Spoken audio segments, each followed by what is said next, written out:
and welcome to Don't Miss This. I'm Darla Drew, the president of Backroom Productions. I'd like to thank the NEA, the National Endowment for the Arts, and also South Dakota Arts Council that helps with some of the funding of this program. Today we have Don Theye, who is a lifelong poet, not a lifetime resident of Rapid City, but certainly been here a long time. So, hello Don, how you doing? I'm just great, thank you. I am so happy to have you here today. We don't have many resident poets in South Dakota or Rapid City especially that There's I more know. than you think. There are, Yeah, okay. yeah. And how do you know this? Well, the South Dakota Poetry Society, Okay, they have readings occasionally every quarter, and a lot of poets come down and do what they call poet slams. And there's a lot of fine poetry coming out of it, too. The Dahl Center has to, so. the Dahl Center Yeah, has these. Yeah, Okay, so I'm going to have to find out when those yeah, are. they so I got can- schedules. They have a particular program called Poetry on the Road. And in each town, they select, is notified, and all the poets come out of the woodwork and start reading. Well, that's good to know. Yeah, I'm yeah. glad to know that. You know, we did a series. Backroom did a series with the people that were writing books, or even recipe books, or just books about with humorous essays. But we really didn't do anything with poets. So it's nice to know they're alive and well. I do know that there's a lot of people writing poetry. That's one thing I can say. Okay. It's always difficult to select a favorite. Hmm. You know.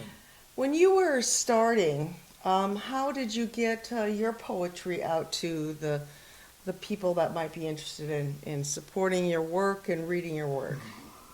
Well, I didn't start writing until I was about 35. Okay. And it's interesting. The first poem I wrote just came to me, not like a vision or something. It's a matter of creativity. As a matter of fact, you had mentioned that you'd like me to have me read one poem while I'm here. I might as well do it now because this is my favorite piece. Okay. And it's called Expressions. All right. And if I stumble through it sometime, well, but it goes like this. It goes, an urge within you stirs to create, but the way isn't sure. Seek, ask, be humble, and learn, but retain the art thought pure. Start with clay, or paint, or words. Each you must mold from the start. The ultimate virtue is patience, and the creation must come from the heart. A child sees a splash of color. It appeals because it is bright. She can't distinguish a Renoir from Dali, but she likes it, and that's what's right. As for me, I write some songs and words, and I say what I feel inside. My structure is fair, but the more I write, the less I hide. Wow. And that was your first attempt? Is that Very what you're first. saying? And if I may, the last line, the less I hide, I had no way of knowing that several years later, I would be certified as one of the first 3 poets in America as a poetry therapist to work with mentally ill people. And matter of fact, I got started here in Rapid City with it. And the National Association of Poetry Therapy certified me not only as a therapist, but as the vice president of the Poetry Therapy Society for a 5-state area here. And I worked for 2 years on a grant at the West River Mental Health Okay. Center. Okay. And had some really great results. But it wasn't just poetry therapy itself. We had MSW, we had a psychiatrist, we had a psychiatric nurse, we had a psychologist, we had a music therapist, had an art therapist, and a poetry therapist. It was mecca for creativity, Yeah. working with mentally ill people. And it showed that creativity can work quite well, and bring people out of the depths of whatever problems they have. But it worked pretty good. I enjoyed it, and I still use it sometimes. But actually, in my book called "You Can't Rhyme All the Time," well, and time is spelled Thyme. Okay. I it's no more than actually the same thing I use with elementary children in schools for several years around the country, And on that note, I got some great poetry from elementary children. And if I may say one of them for you. Well, I'm here to listen. I you. think that anybody watching this show would be love to hear what you have to Well, say about, I've recite. gotten letters and pictures and things from kids, drawing grotesquely beautiful pictures of me, like elementary children with a guitar, and complimenting me. I always appreciate it, and I keep boxes full of them. But there's some that I remember in particular, and this one I always remember and I always bring up as necessary. It keeps my ego in check pretty Okay. much, right? Okay. And this fifth grade girl wrote a letter to me after a class in Houston, and she said, "Dear Don Theye, I thank you for coming to our school, and I really enjoyed your music and your guitar and reading poetry. Someday, I think I'm going to be a poet if I don't get the job I want." Well, so, yeah, that brings you down a couple of notches. If I don't get the job, I'll be a poet. Well, it is a particular calling. So you started when you were 35, and then did it really catch fire with you? I'm telling the folks here you were a musician previous to that, or what did you do before the poetry thing really caught you? For the poetry, what? But before the poetry bug really got you, Yeah. what did you do before that? Oh, well, I was career Air Force. Yeah. Oh, okay. But I did a lot of things, and I was in Europe 4 years, 60 to 64. Met a lot of nice European people who I still go visit occasionally. And did some sports activities, some fencing while I was there and so on, Yeah. And got to meet people, and I learned, when I went to Europe, I was still the naive boy from Kansas. Okay. And when I got to Europe, I realized, there's a lot of things different in Europe than there are in America. We're a little prudish, aren't we? A lot of whoops. Okay. Yeah, Yeah. yeah. So you were in Germany. I know you mentioned you had friends in Norway and. In Norway, right? Yeah. Yeah. I want to get back to a little bit about this, the mental illness effort that you were doing. Being around creative people my entire career, I understand what happens when you're very creative, and some people can't deal with their own sense of what they need to express. Yeah. Okay. And so poetry, art, those kinds of things you think really helped heal some of those folks that were struggling? The thing about poetry, when you write it down, is an emotion that sometimes people look at after it's written and say, well, did I do that? Did I write that? Yeah. But once it's written, you can't bring it back. You've got to deal with it one way or another, Yeah. Either Yeah. a happy way of expressing it, or trying to find an answer for yourself without getting too grandiose about it, But this has been going on for centuries and centuries. Yeah. Yes. From the Greeks up. Yeah. It got to start, as a matter of fact, in Greece with the Socrates and Aristotle, Plato, all these people. and all through the ages, up through Germany with Heine and Goethe and these kind of people. In America, you get the beat poets, Yes. the love poets like Rod McKeown, and then of course let's don't forget the Dickinsons and the people like that. Sure. You know, Sure. but everybody can write poetry, and I okay. say everybody. Okay. But a lot of people are afraid to try it.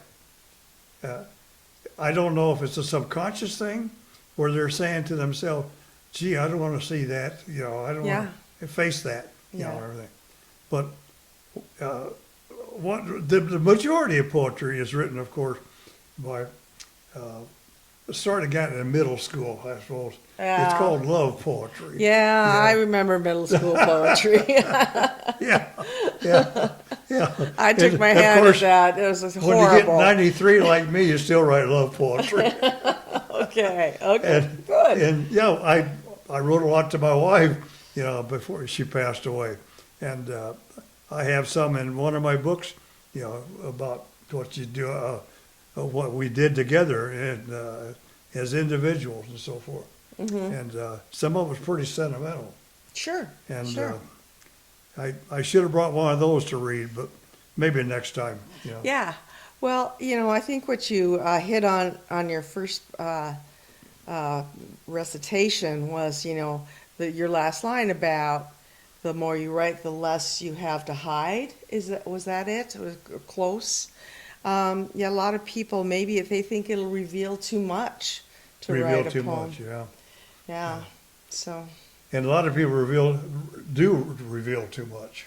Uh-huh. Yeah. And I catch myself sometimes when I get into conversations, starting to get into me-isms, about, look what I've done, blah, blah. I got to bite my tongue. But I think one of the reasons I do it, without making excuses, I want to explain from my side of the story of what's going on with different things, politically, and everything else. But you've got to be careful sometimes too. So when you started writing, you got down one or two poems, I would suppose, and then I know you've published some books. So when did that come about? The book publishing of your work. The first book I published, it was a book called Puddle Splashing. It was a lot of doggy poetry, like your dog. Oh yeah. And children poetry and yeah, everything. I would love that. And then I've done 14 altogether. Not all of them have been published. Okay. The problem with publishing, a lot of publishers don't want to do poetry.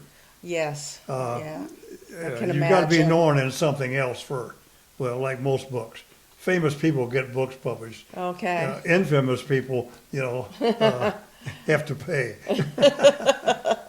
It's Yes. called vanity pressing, A And vanity I think all us project, yes. writers have been through the vanity trip. And, well, we want to be heard. We want to be seen, and so forth. But the book that I got most notice of was Collier. It's called, a French book. And in it was a series of Norwegian poetry that I wrote. And I wrote it in 1997. At the same time, I was invited to do a one-man art show on the island of Stord in Norway. And so I painted 50 pieces. And Did you say 50? 50? Okay. Okay, that's quite Well, prolific. Well, I had a year to do it. So, but Still. But I had a good tutor without actually teaching me. I was a business manager for 8 years for John Crane. Oh. Yeah. Now, John Crane is a very well-known painter in this area. If you've never heard of him, you've been living under a art rock somewhere. But yeah, he's very well-known for his paintings in this area. And he's nationally known now. Yes, You can yes. research him on Google and doing things. But I did the paintings, and I read some poetry at the same time while I was there. And about a month or so after I got back to America, I had a letter from the palace in Oslo. And I had a personal letter from the king and queen thanking me for doing it. That doesn't suck. That's pretty Well, cool. It's not like, you have to understand, the king and queen of Norway are people, Okay. okay? Okay. Yeah. Yeah, not quite like the British royalty. Yeah, Besides being gracious and love leaders, yeah. yeah. Yeah. Well, yes. I just saw a movie about, and I can't remember it. I'm sorry. This really aside, but the role of the royal couple in Norway, I think during World War II. So, and yes, they were Yep. just regular people Yep. that just worked hard for Right. their people. Right. Yeah. Now, do you speak Norwegian? Oh, Obviously. I try. It's a difficult language. Okay. And I'm a German linguist mostly, because some of the work I did in 1964, I worked with the German army. And it's a very difficult language. And my Norwegian friends, well, in Norway, they start learning English when they're like 5 years old or fifth grade. Like the And- rest and of the when they world. yeah, and they speak English better than I do. I mean, you know, and then they're given permission to learn another language when they get into high school, you know, and it's just amazing how they can give me. And they always talk around me, and not always, but English, and when they start talking amongst each other, they always begin with apologizing. That pardon us, we're going to speak some Norwegian. And I think that's so great that they do that, you know. Yeah. But I learned things by watching them in some of the language. Yeah. You know, what's going on, yeah, yeah. Well, okay. So now multilingual. So, okay, I have to know, when you go to write a poem in a different language, what kind of process is that? You know? You I just- mean, how to do it, or? yeah, I mean, how do you do it? Yeah. You do a lot of research and a lot of dictionary looking Okay. and okay. comparison stuff, you know. Right. Thesaurus and so forth. And first you do it in English. I see. Yeah. Okay. And I write every year, every time I go to Norway, when I get back home from the trip, a particular time I go is in November, what they have, a sheepheads party, it's called.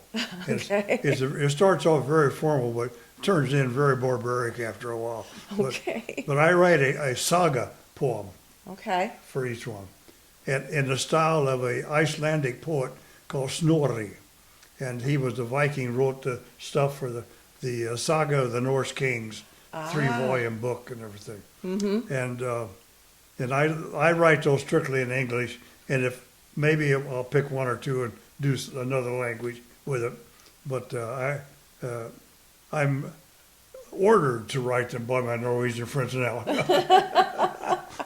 Well, I would too if I was your Norwegian friend. I'd want to have you do that in my language and my histories. Yeah. That's what I'd want. Yeah. You know, I'm married to a guy who's Norwegian and proud. They're proud of their heritage, that's for sure. And my band played for a lot of Norwegian fraternity parties when, I don't know if they still have them, but they were at the School of Mines. And they would have their own parties, and oh my goodness, they'd party. They yeah. knew how to drink. Get it on.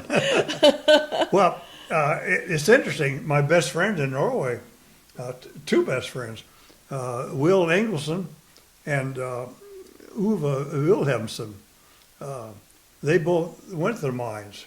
Oh, And I met Will through his wife in 1980. You know, I was with Ski for Light for a number Okay. of years. With for the beginning years, I began with him. And one year, 1980, I think it was, we had the International Ski for Light here. okay. And a lot of the Norwegians, there were a lot of Norwegian students then, and their wives and girlfriends and some of the guys became guides for the visually impaired skiers. Mm-hmm. And we all stayed at the Holiday Inn in Spearfish, you know, and would bus to Deer Mountain every day. Well, Kjersti Oresund, who is the wife of my friend Will Engelson, was one of the guides. And we got to know each other real well, and every night before going back to the Holiday Inn, we just happened to drift into Dirty Nellie's, of course. Oh, You just had to go to Dirty Nellie's. sure, sure. And I got pretty messed up a couple of times. And she thought the American drinks were quite cute, like hot chocolate and schnapps. You know.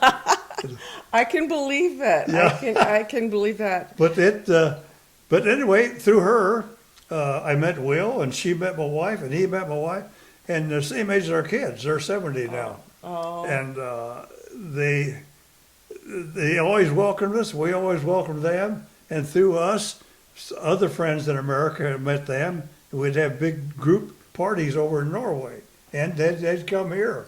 And so forth. Awesome. So, yeah. How So fun. It was just nice to meet them like that. Now, I'm going to go back to your process a little bit on poetry because we got off kilter a little bit with talking about languages. But do you ever start a poem and just think, no, this is not going to work, this is not what I want? Well, I never say no. I say screw it. Okay. You know? Okay. And I let it lay. Okay. Maybe someday a couple I've gone back to. But when I get an idea, I'll write it down. And sometimes I'll do a whole piece of poetry. But I always go back and edit it, no matter what piece of poetry I write. Huh. To Okay. make it hopefully flow, Yeah. which is important, And conversely, do you ever just write something and know, man, I'm on the right track here. This is going to be one of my best. I just feel good about this one. No, well, yeah, it's funny you mention that. Lately, I've been writing some of a patriotic vein. Okay. And I don't want to go too deep into this, but, we got a lot of problems going on now. We do. Yeah. We do. And the common folk have no voice anymore. And I'm get any- writing stuff. Yeah. And I've started one called What is the Price of Freedom? And it starts off like, for every day that passes for me in this my land, I feel this closer kinship. I know where I must stand. And it goes on from there. It's not radical. It's not accusing anybody of anything. It's just an overall thing about asking people to step back and take a look at where we come from. Mm-hmm. Well, you served in the Air Force, so you have that background. So you're not coming from some kind of radical leftist hippie view, which a lot of people might view you in that vein. But I don't think that that's you. I don't know. I'm not a radical left. It gets out of hand sometimes, just as a radical right. But you have to have that fire, the zeal, to see what it's like igniting a fire, And if you control the fire, it's fine. If it gets out of control, it's not fine. Mm-hmm. And but right now we're out of control. Well, my patriotism came through my father, who was a lifetime National Guardsman, retired as a colonel. And but his kids were all musicians and creative and stuff, and he was all behind it. He thought it was super cool, which is very unusual kind of for a lifetime military guy and his wife. But they reveled in their creative and rock and roll children. And then I served on the city council for 3 years, which when you go into politics and that's a way of serving too. I learned a lot and found out what it was really like to run a city, and found out how much more important that is than sometimes what's going on national levels, or most all the time. Yeah. So that was a good lesson for me. And a later life, I didn't run till I was 58, Don. So Well, my patriotism goes back. Of course, there again at 93 years old, I've seen some wars. you have. And being born in 1931, along came in the 40s of World War II, and we had a really, really fiery patriotism in those days. Even We kids. did. Nothing radical, just proud of our country. Mm-hmm. And if I may, I don't like talking about my wars and stuff, but I won, the Freedom Foundation of Valley Wars, Pennsylvania. It's a very patriotic, not a right wing, but straight patriotic organization. I submitted 3 essays in 3 years in a row, and I won 3 gold medals with it for my patriotism writing. Yeah. And That's where artists put it out there. They just say, okay, this is me, and I've worked on this. This is how I feel, and then to take that next step, put it out there. That's brave. That's Yeah. really brave to do. Yeah. Because you're putting yourself out there to be judged by other people. Now, fortunately, you won, and that encouraged you to do more. But when you're, do you ever feel like, okay, when you look back on your life, do you think that you contributed all you could poetically, creatively to what you could to this earthly plane? and just what? To this earthly plane, did you really contribute to our world? Do I contribute Yeah, did you? Through your poetry, through your through my poetry? arts, through everything. You betcha. Pardon the ego, but I've seen proof of it for all the years. I mean, in all kinds of nations. And this one thing that I just gave you, called My Wish, that's been distributed in 10 languages now.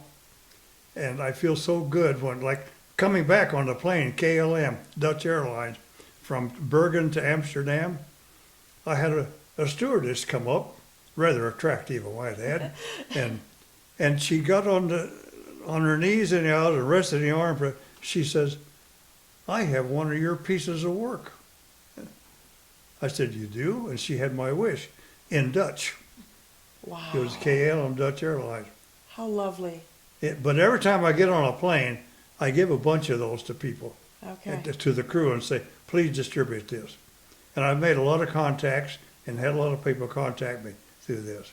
Is there anything else you'd like to share with us poetically before we cut off this interview? As I say, this is in 10 languages. And I wrote it in 1973. And the concept, I think you can understand. But there's one thing that is definite about it. I have never charged for it. I will never charge for it. And I give everybody permission to print it. Okay. It is printed now in 11 languages. Italian was this round. And I've only gotten good out of it and a lot of good conversation in different languages with the people. It's called My Wish. If you would enter this my home, I ask only that you forget the problems of a troubled world. A world which has long survived, regardless of the deeds of humans. I beg your open-mindedness that we may speak of what we will without fear of embarrassment and neither soul or heart no hurt. If the least of your thoughts be harsh, I ask that you leave them outside. I pray that when you leave me, they will have disappeared from the stoop, replaced with kindness and love. For love is the way in this home, and for all of you who enter, regardless of who or what you are, love is the gift that I offer you, with the wish that you accept it and the hope that you return it. Then, perhaps, together, my friend, we will find the peace that humankind has long sought. And through our actions from this day, others who seek shall also find. Wow. Wow. Excuse me, wow isn't a good enough word, but Don, thank you so much for sharing that with us, and thank you for your time today. I wish I had more time with you. I think we might have to revisit Don Theye and have another interview because this time just went too fast. So thank you again for tuning in to Don't Miss This by Backroom Productions. Once again, I'm Darla Drew, joined by poet Don Theye. We'd like to thank the NEA and also the South Dakota Arts Council for providing some support for this show. And thank you for tuning in.